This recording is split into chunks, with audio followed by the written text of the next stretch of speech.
Bom dia a todos. Estamos estudando o livro de Daniel. Repetindo, são 12 capítulos. Estamos estudando um capítulo por lição. Os 6 primeiros são históricos e os 6 seguintes são proféticos. Nós finalizamos o 6º capítulo no estudo passado e vamos começar hoje os 6 capítulos proféticos.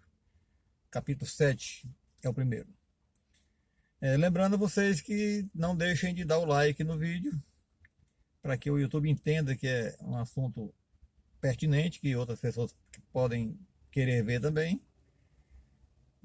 Faça um comentário, se for possível, não sei como é que funciona, mas perguntas pode fazer também, que a gente vai responder com certeza.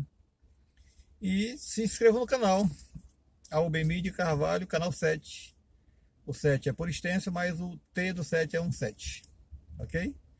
Vamos lá. Capítulo 7, agora a onça vai beber água, né? Versículo 1 diz assim: No primeiro ano de Belsazar, rei da Babilônia, teve Daniel um sonho e visões ante os seus olhos, quando estava no seu leito. Escreveu logo o sonho e relatou a suma de todas as coisas. Versículo 1 diz que nós estamos no primeiro ano do rei Belsazar. Mas no estudo 6, no capítulo 6, a gente não viu que Belsazar tinha morrido, que os medos e os persas tinham assumido o reino, agora seria um novo reino. É verdade, o livro de Daniel não está escrito numa cronologia seguida, né? Então temos uns lampejos de presente, de passado e de futuro, né? Então quem está voltando ao passado, esse momento aconteceu no primeiro ano do rei Belsazar. Muito bem, versículo 2 diz: Falou Daniel e disse: Eu estava olhando durante a minha visão da noite, e eis que os 4 ventos do céu agitavam o mar grande. Daniel estava no seu leito, teve parte visão e parte sonho, e ele disse que os 4 ventos só agitavam o mar grande. Ventos vamos entender como guerra, como profecia é guerra, e mar, são multidões, né? Pessoas, muitas pessoas. Então, ele viu que as guerras estavam agitando as multidões dos povos da terra. Versículo 3. 4 animais grandes, diferentes uns dos outros, subiram do mar. Ou seja, 4 reinos importantes subiram do meio do povo. Bem entendido aí, né? O primeiro era um leão que tinha asas de águia. Um leão com asas, estranho no mínimo isso, né? Mas foi assim que ele viu. Um leão com asas. E o que isso quer dizer? Esse sonho aqui de Daniel é similar ao capítulo 2 do livro de Daniel, também, é claro. É similar ao sonho do rei Nabucodonosor. Só que Nabucodonosor não sonhou com animais, sonhou com estátua. Essa estátua tinha 4 metais.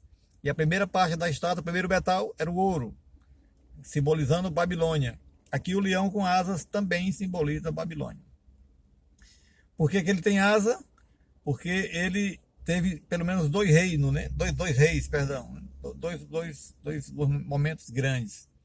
E essas asas, você, quando está lendo aqui, foi tirada as asas do leão. Aí a gente vai para o capítulo 4, quando o rei Nabucodonosor fica doente, fica louco. Então ele é tirado do reino, mas depois ele volta. Então essas asas do leão são tiradas, mas depois ele volta. Versículo 5. Continuei olhando, e eis que o segundo animal, semelhante a um urso, o qual se levantou de um lado só. Na boca, entre os dentes, trazia 3 costelas. Quem é o segundo animal? Lá na estátua do segundo sonho, do capítulo 2, perdão, era os medos e os persas, aqui representado pelo urso. E por que ele levanta de um lado só? Eu também já falei no estudo anterior que os medos e os persas é uma união do Dario e do Ciro, tio e sobrinho, que se uniram para vencer a Babilônia.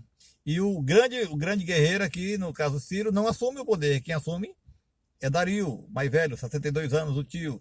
Ele sobe de um lado só. Quando Dario morre, aí Ciro realmente assume. Depois equilibra, né, o urso lá, né? Muito bem, ele tinha 3 costelas na boca. Os medos e os persas se juntaram para vencer o mundo. E eles venceram a Lídia, depois a Babilônia e depois o Egito. São as 3 costelas que estão nos dentes na visão de Daniel. Muito bem, versículo 6 diz: depois disto continuei olhando, e eis aqui outro semelhante a leopardo, e tinha nas costas 4 asas de ave. Tinha também este animal 4 cabeças, e foi-lhe dado domínio. Quem é o terceiro animal? Quem é a terceira parte lá da estátua do sonho de Nabucodonosor? A Grécia. Por que que a Grécia tem o animal, é o leopardo? Porque é um animal veloz. Um leopardo com 4 asas, mais veloz ainda. O rei, o imperador Alexandre o Grande, ele conseguiu dominar o mundo em 13 anos. Foi muito rápido mesmo, né? Ele até morreu cedo, morreu com 33 anos, mas dominou o mundo muito rápido. Por isso é leopardo, por isso 4 asas. Vamos na sequência aqui, versículo 7. Depois disto eu continuava olhando, e das visões da noite, e eis um 4º animal, terrível, espantoso e sobremodo forte. Esse 4º animal que o Daniel está sonhando, ele não consegue fazer nenhuma ligação com o animal da zoologia. Mas ele diz que é espantoso, é forte, é muito, muito poderoso. Quem é este animal? Quem é este 4º animal? É o mesmo lá do 4º metal, lá da estátua do rei Nabucodonosor. É Roma. Por que que é forte? Por que que é espantoso? Por que que ele é assim? Porque no momento da história, Roma é império, é política, e depois ela passa a ser religiosa e junta ao mesmo tempo. Então por isso que ele é espantoso. Ele era diferente dos demais animais. Um animal forte e espantoso. Então diz aqui Daniel que ele tinha 10 chifres. O que são os 10 chifres? Lá na estátua são os 10 dedos da estátua. Aqui no animal são os 10 chifres. Que simboliza o que? Os 10 países, os 10 povos, as 10 pessoas que vão dominar depois de Roma. E gerou aí os países da Europa, os primeiros países da Europa. Então são os 10 chifres. Mas diz também o texto aqui, versículo 8: estando eu a observar os chifres aos vencedores, eis que entre eles subiu outro pequeno. Então Daniel está dizendo que vai nascer um reino dentro dos reinos.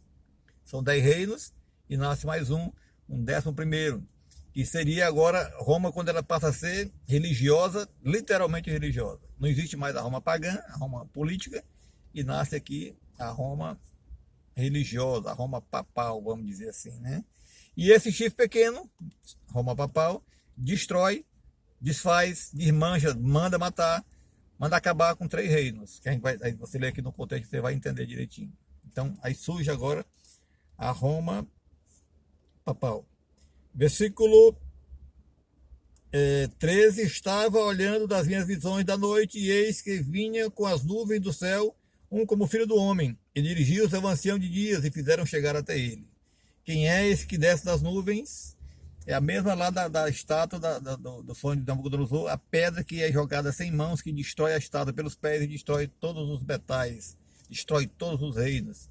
É o reino de Cristo, é essa pedra que cresce até encher a terra, no capítulo 2, e que aqui desce dos céus, e o ancião de dias recebe para dar o poder e a glória. Versículo 15: quanto a mim, Daniel, o meu espírito ficou alarmado dentro de mim, e as visões da minha cabeça me perturbaram. Era complicado entender o que estava acontecendo. Daniel estava tendo um sonho, uma visão, e ele não sabia o que estava acontecendo na verdade. E ele ficou apavorado, né? Ficou com medo de tudo que estava vendo, né? Tudo que estava sendo revelado para ele.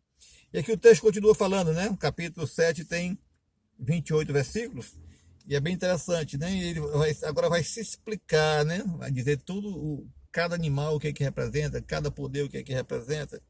E eu queria ver por fim aqui esse chifre pequeno que nasce no meio dos 10 chifres. Diz aqui no versículo 25: ele proferirá palavras contra o Altíssimo, magoará os santos do Altíssimo, e cuidará de mudar os tempos e a lei, e os santos lhe serão entregues nas mãos por um tempo, 2 tempos e metade de um tempo. Um tempo, 1 dia; 2 tempos, 2 dias, faz 3, e meio tempo, meio ano, meio dia. 3 dias e meio, que quer dizer 3 anos e meio, profeticamente falando, 1260 anos depois. A gente vai falar um pouco mais detalhado sobre isso aí. Então esse chifre pequeno, ele veio para mudar veio para desbancar tudo. E ele profere palavras contra o Altíssimo, ele fala contra Deus, magoa os santos, os adoradores do Deus verdadeiro, e são entregues em suas mãos. Ele muda o tempo e a lei. A gente também vai ver isso com mais detalhe na lição seguinte. Muito bem. Então esse reino do mundo, essa majestade do reino debaixo dos céus, será um de todos os povos. Um dia vai retornar para nós. Nós seremos agraciados com essa mudança, né? E o capítulo termina assim. Aqui terminou o assunto. Quanto a mim, Daniel falando, os meus pensamentos muito me perturbaram. O meu rosto se empalideceu, mas guardei estas coisas no coração. Era muito forte para Daniel o que ele estava vendo, né? Então ele diz aqui que ficou perturbado. Depois ele vai ter os esclarecimentos. A gente vai ter uma visão melhor amanhã, né? A profecia é uma coisa que vai clareando, né? Vai crescendo na profecia. Então amanhã a gente vai ter uma visão melhor. Mas por hoje, isso aqui. O que está previsto. Todos esses 4 reinos já passaram. Não existe mais esse poder. Mas o chifre pequeno já levantou-se. O chifre pequeno já levantou-se. E ele vai continuar mudando os tempos e as leis. Ele vai continuar falando mal do Altíssimo. Ele vai continuar perseguindo os adoradores do Deus verdadeiro. E entre esses adoradores estamos eu e você. Então a gente precisa ter firmeza. Lembra lá Daniel? Fidelidade, perseverança, tarará, tarará. E nós sejamos esses perseverantes, esses fortes. E seremos perseguidos, mas que resistiremos. Que Deus nos abençoe. E amanhã estaremos com o capítulo 8.